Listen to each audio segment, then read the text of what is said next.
Máquinas Imparables, soy el pastor Brian Chalai y es una alegría que seas parte de esta comunidad. Hoy nos encontraremos con Dios en Levítico capítulos 17 al 22 para seguir creciendo en nuestra relación con Él. Recuerda estudiar estos capítulos antes de escuchar el episodio. Este no busca reemplazar tu estudio personal sino motivarte y enriquecer. Con eso dicho, ahora sí, conversemos. ¿Qué verdad aprendemos sobre cómo es Dios y su dirección para nuestra vida?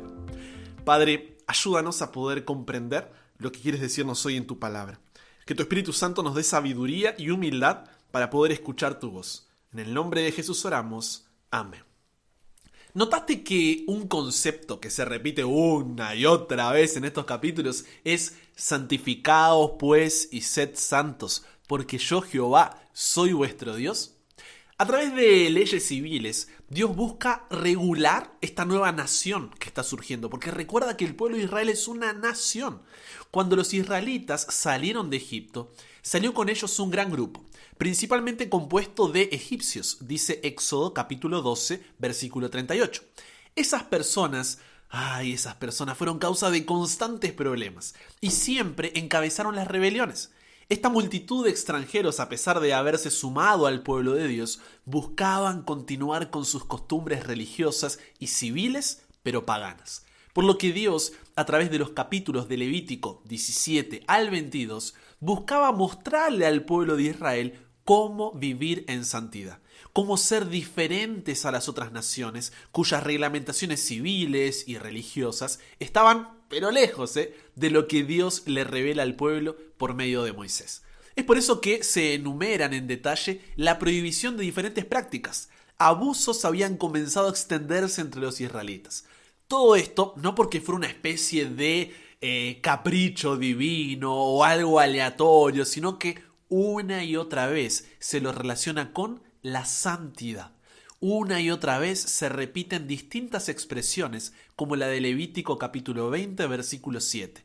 Santificaos pues y sed santos porque yo Jehová soy vuestro Dios. Y la santidad de Dios no es algo que se pueda tomar a la ligera. Por eso el incumplimiento de estas leyes se lo menciona como abominación, que es todo lo que nos separa de Dios porque Él lo rechaza, detesta, condena, porque es contrario a quien Él es. Entonces, todas las prohibiciones, leyes de santidad, justicia, reprobaciones, castigos, instrucciones sobre la santidad de los sacerdotes y ofrendas, todo tenía una determinada consecuencia específica, ya sea ritos de purificación, sacrificios, necesidad de restitución, exclusión del pueblo y, la más grave de ellas, la muerte por medio del apedreamiento y la hoguera. Estas faltas eran consideradas como crímenes contra el Estado que deben ser castigados. Porque recuerda, a diferencia de nosotros que somos una iglesia, ellos son una nación. Ante esto muchos se preguntan, ¿por qué Dios decidió ser tan radical como para llegar a la muerte? Siendo sinceros, muchas veces es difícil comprenderlo. Pero eso sucede porque no conocemos a Dios, sus atributos, su carácter, quién es Él. Hemos formado un Dios, entre comillas, a nuestra imagen y semejanza.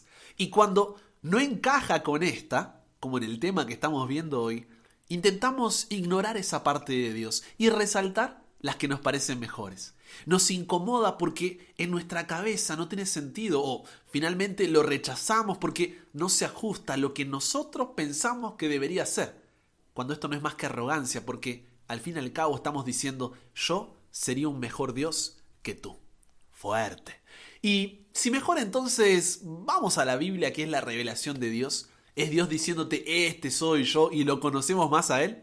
Quiero destacar 4 puntos que creo debemos tener en cuenta para comprender mejor estos capítulos. Primero, Dios es singular, diferente de nosotros. Pensar que comprenderíamos sus razones completamente, sería un error, ya que no somos Él. Pero podemos confiar en esas razones debido a que Él conoce el pasado, el presente, el futuro. Es un Dios que no cambia, que es fiel y cuya gracia y misericordia no tienen comparación porque surgen de su amor. La Biblia, previo al pueblo de Israel, nos muestra un escenario claro de lo que sucede cuando Dios es quitado de la ecuación y ya no se vive en santidad. Satanás toma el control con la perversidad, maldad y depravación que esto conlleva. Y esa era la generación de Noé, previo al diluvio. Génesis capítulo 6, versículo 5 dice que todos sus pensamientos eran de continuo al mal. En otras palabras, su conciencia, su voluntad, su carácter estaba corrompido. Esto no era el caso de uno u otro, como vemos en las noticias, en redes sociales o la televisión, sino que la sociedad en su conjunto estaba desenfrenada. Entonces, Dios busca frenar la barrera de la corrupción y la perversión.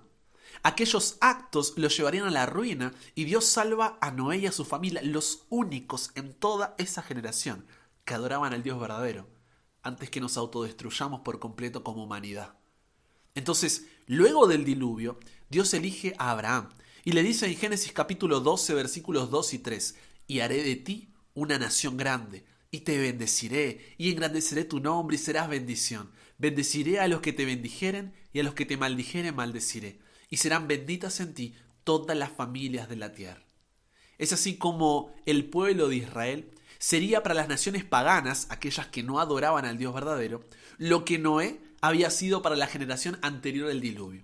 Ya que en Sodoma y Gomorra, solo unos años después del diluvio, relatado allí en Génesis 19, ya vemos hacia dónde iba nuevamente la humanidad en tan corto tiempo sin la intervención de Dios. Por eso, esta legislación dada en Levítico tenía como objetivo provocar una reforma que los lleve a ser una influencia en lugar de ser influenciados por las naciones paganas a su alrededor.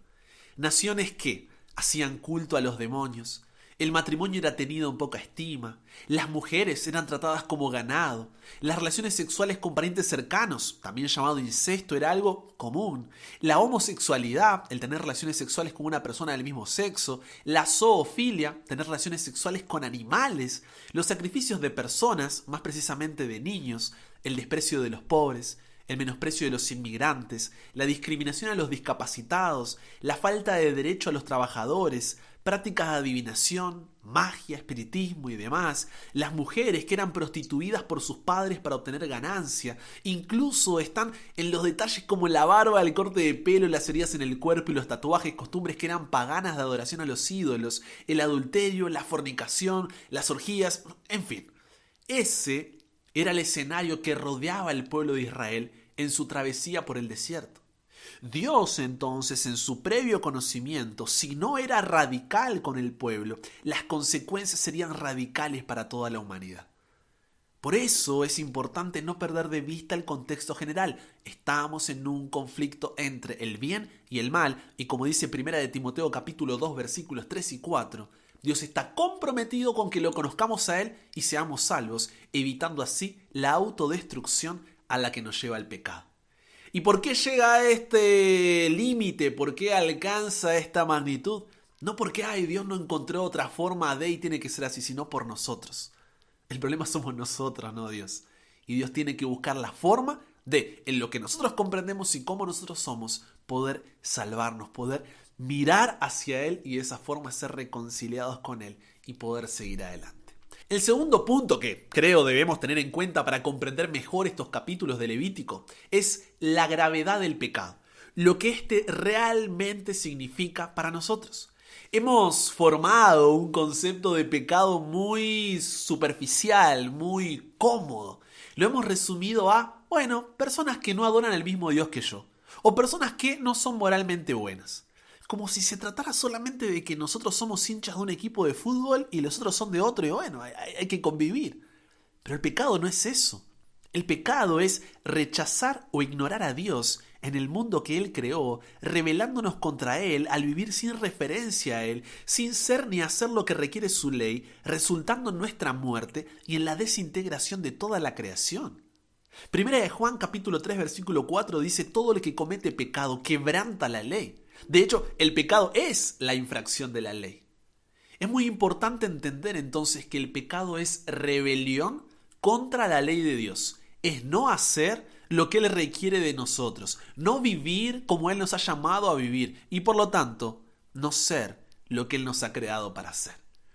El pecado es vivir sin referencia a Dios, sin contemplarlo como la realidad suprema sobre la que debe girar toda nuestra vida. Y cuando no vivimos como Dios quiere, violamos su ley y todas las pautas que nos ha provisto en su amor y cuidado para que vivamos en plenitud. Perdemos identidad, perdemos propósito, perdemos valor. Por eso somos una generación con tantos problemas de identidad, propósito y valor, porque hemos perdido a Dios como la referencia. Piénsalo de esta manera.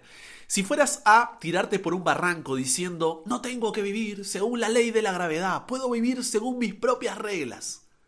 Por un lado, estarías desobedeciendo una regla muy específica, es decir, no te tires por un barranco, pero por otro lado, no estarías viviendo en referencia a la ley de la gravedad. Estarías viviendo como si la gravedad no tuviera consecuencias o no importara en tu vida. Nunca dirías que la ley de la gravedad es arbitraria o que es incoherente que tengas que obedecerla. Nunca dirías eso porque entiendes que la gravedad es algo con lo que tenemos que vivir. Sabes bien que existen pautas que debemos honrar y límites que debemos reconocer. Sabes cuál es el resultado de tirarte por un barranco e intentar romper la ley de la gravedad. ¿Cuál es? Muerte y desintegración. Cuando no vivimos como si Dios fuera Dios, cuando quebrantamos su ley de amor, cuando fallamos en honrar su nombre, cuando decimos o implicamos con nuestras acciones que Él es irrelevante en nuestras vidas, fallamos en ser las personas que Dios nos creó para ser. Y eso nos lleva a la muerte y a la desintegración. Haciendo más grande el ejemplo anterior, nuestro sistema solar existe en armonía cuando todos los planetas orbitan alrededor del mismo centro. ¿Cuál? El Sol.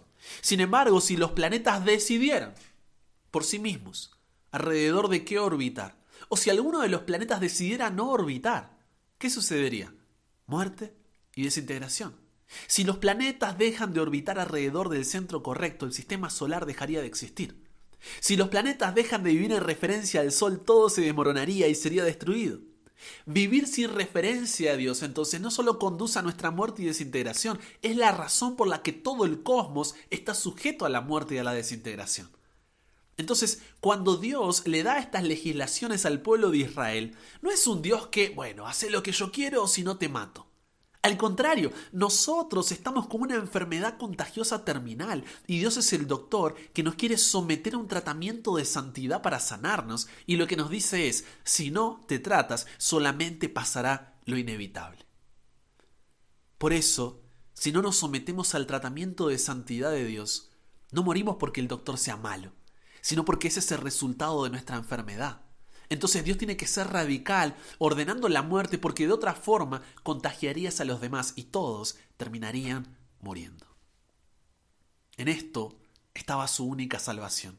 En medio del pecado y la degradación, en medio de una nación torcida y perversa, Dios deseaba que su pueblo viva en santidad y sea un medio de sanación para el resto de las naciones paganas. Y ese tratamiento era algo que no podían pagar, pero que gracias a los servicios del santuario tenían acceso. El tercer punto que creo debemos tener en cuenta para comprender mejor estos capítulos de Levítico es la santidad de Dios. ¿Qué significa la santidad? Que Dios sea santo implica que la suma de toda la excelencia moral se encuentra en Él y está apartado de toda impureza moral. No hay mal en Él, es único, es perfecto. Y este atributo se relaciona con todos los demás. Su amor es santo. Su misericordia es santa, su gracia es santa, su poder es santo, su paciencia es santa. Por eso en Isaías capítulo 6, versículo 3 vemos que cuando el profeta se encuentra con Dios en visión, los ángeles del cielo, en este caso serafines, alrededor del trono de Dios, ¿qué es lo que dicen? Santo, santo, santo. Ahora, nota la reacción de Isaías al ver a Dios en Isaías capítulo 6, versículo 5. Entonces dije, ¡ay de mí! Que soy muerto, porque siendo hombre inmundo de labios y habitando en medio de pueblo que tiene labios inmundos, han visto mis ojos al Rey, Jehová de los ejércitos. Un ejemplo visual que te puede servir para comprender esto, pero que no deja de ser solamente una ilustración, es pensar en la santidad de Dios como el sol. El sol es único, por lo menos en nuestro sistema solar, y es realmente poderoso. Es la fuente de toda la hermosa vida de nuestro planeta. Podrías decir que el sol es santo y podrías llevar aún más lejos esa metáfora y decir que toda el área alrededor del sol también es santa. Porque entre más te acercas al sol, se vuelve más intenso. ¿Estamos de acuerdo? Así que ese mismo poder y bondad que genera toda esta vida, también es peligroso. Me refiero a que el sol, si te acercas demasiado, te matará. Y de la misma forma, existe una paradoja en el centro mismo de la santidad de Dios. Porque si eres impuro, su presencia es peligrosa para ti. Y no porque sea mala, sino porque es demasiado buena. Esa es la razón por la que Dios le dio a los israelitas instrucciones muy claras, tanto civiles como religiosas, y sus consecuencias. Finalmente, el cuarto punto que creo debemos tener en cuenta para comprender mejor estos capítulos de Levítico es entender que todas estas legislaciones no eran una forma de salvación, sino un resultado de la misma. El pueblo de Israel no debía cumplir todos estos estatutos y ordenanzas para ser salvo, sino porque era salvo. No hay nada que podamos hacer por nosotros mismos para ser salvos. Solamente somos salvos por la fe en la gracia de Dios. Esto era verdad para Israel como lo es para nosotros hoy. La obediencia no es la raíz de la salvación, sino los frutos de ella. La obediencia son los rieles por donde anda el tren. La gracia es el combustible que nos mueve. En conclusión, si bien tú y yo no pertenecemos a aquel pueblo de Israel con sus legislaciones como nación, el resultado de una vida sin Dios sigue siendo el mismo, la muerte. Eso es lo que trae el pecado, dice Romanos 6:23. Por eso Dios nos llama como el Israel espiritual, su iglesia en 1 de Pedro capítulo 1 versículo 16, haciendo referencia a lo dicho en Levítico: sed santos porque yo soy santo. ¿Qué significa, Brian, esto de forma práctica? 1 de Pedro capítulo 1 versículos 14 y 15, los anteriores al versículo leído recién, dice: como hijos obedientes no se amolden a los malos deseos que tenían antes, cuando vivían en la ignorancia. Más bien, sean ustedes santos en todo lo que hagan, como también es santo quien los llamó. Romanos capítulo 12, versículos 1 y 2 también complementa diciendo: tomando en cuenta la misericordia de Dios, les ruego que cada uno de ustedes en adoración espiritual ofrezca su cuerpo como sacrificio vivo, santo y agradable a Dios. No se amolden al mundo actual, sino sean transformados mediante la renovación de su mente. Así podrán comprobar cuál es la voluntad de Dios, buena, agradable y perfecta. En el desierto que estamos atravesando, donde fuimos libres del pecado de Egipto y vamos rumbo a la tierra prometida, corremos el peligro de ser influenciados por la cultura pagana, que no está relacionada con la adoración al Dios verdadero. Puede que no sea el amorreo, el eteo, el fereceo, el cananeo, el heveo, el jebuseo u otra nación que estaba alrededor de Israel en aquel momento, pero sí son las amistades, los familiares que no comparten nuestras creencias, los lugares que frecuentamos, las universidades, el trabajo. La influencia es tan fuerte que ni siquiera hay que salir del campamento e ir a territorio pagano para ser influenciado. Tenemos un celular o computadora en nuestra propia habitación con acceso al mundo entero, con sus creencias, costumbres, pensamientos e ideologías. Es cuando entendemos todo el marco, el contexto alrededor, como vimos hoy, que el ser diferente, señalado, perseguido o políticamente incorrecto no es porque mi iglesia no me lo permite, porque no se supone que debo hacerlo, porque el cristianismo es aburrido, sino porque somos llamados a vivir en santidad, porque pertenecemos a un Dios santo. Eso es vivir el Evangelio, donde no se enfatiza uno de los atributos de Dios como es el amor sobre los otros y se lo presenta de forma incompleta, sino que se lo relaciona con la santidad divina. Qué importantes que son entonces las palabras de Jesús cuando, orando por sus discípulos, dijo en Juan capítulo 17:15: no os ruego que los quites del mundo, sino que los guardes del mal. ¿Por qué no quitarnos del mundo? Por dos razones. La primera, para ser santificados, el proceso mediante el cual Dios nos influencia a vivir en santidad, desarrollando nuestro carácter a través del Espíritu Santo. Por eso en Juan capítulo 17, versículo 17, dice: santifícalos en tu verdad, tu palabra es verdad. Porque la santificación solo sucede cuando vivimos en la presencia de un Dios santo. La Biblia no es desodorante para ponerla bajo el brazo. Es la revelación de un Dios que quiere ser conocido y salvarnos. La segunda razón por la cual dice: no os ruego que los quites del mundo, sino que los guardes del mal, es para que esa influencia no termine en nosotros, sino que nos atraviese y podamos ser influencia a los que están a nuestro alrededor y llevarlos así hacia Dios. Por eso Jesús también oró por ti, ¿sabías?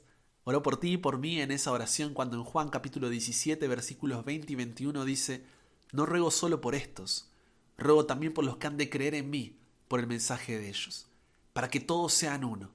Padre, así como tú estás en mí y yo en ti, permite que ellos también estén en nosotros, para que el mundo crea que tú me has enviado. Conversamos con Dios por esto. Padre, ser contracultural, diferente, señalado, perseguido, políticamente incorrecto con el pensamiento de una sociedad pagana como la que vivimos hoy, no es fácil. En la universidad, en el trabajo, en las redes sociales, las amistades, la familia, no es fácil. Parece que la presión nos vence y muchas veces somos tentados a dejar de nadar contracorriente y simplemente dejarnos llevar. Pero tú hoy nos llamas a vivir en santidad. Y ese es un compromiso según el cual debemos decidirnos a vivir cada día, en cada momento, a cada hora, en cada lugar. Tú conoces nuestra realidad. Sabes qué es eso que nos está arrastrando lejos de ti. Que hoy podamos dar el primer paso en la dirección correcta. Y si por alguna razón nos dimos cuenta que no estamos viviendo en santidad, que hoy pueda ser un día de reconsagración, donde nos comprometamos nuevamente contigo. Porque el desierto no es nuestro destino final, es el camino hacia la Canaán celestial. Cámbianos, renuévanos, transfórmanos, somos tuyos. En el nombre de Jesús oramos. Amén. Y con eso llegamos al final. Comparte con otros lo que aprendiste hoy. Súmate a la comunidad en WhatsApp totalmente gratis si todavía no lo has hecho, para recibir una notificación en tu celular cada mañana, escuchar los episodios sin conexión, tener material extra, hacer tus preguntas, acceder a contenido exclusivo y te espero en el siguiente para que nunca pares de aprender y nunca pares de crecer. ¿Por qué? Porque hasta el cielo no paramos.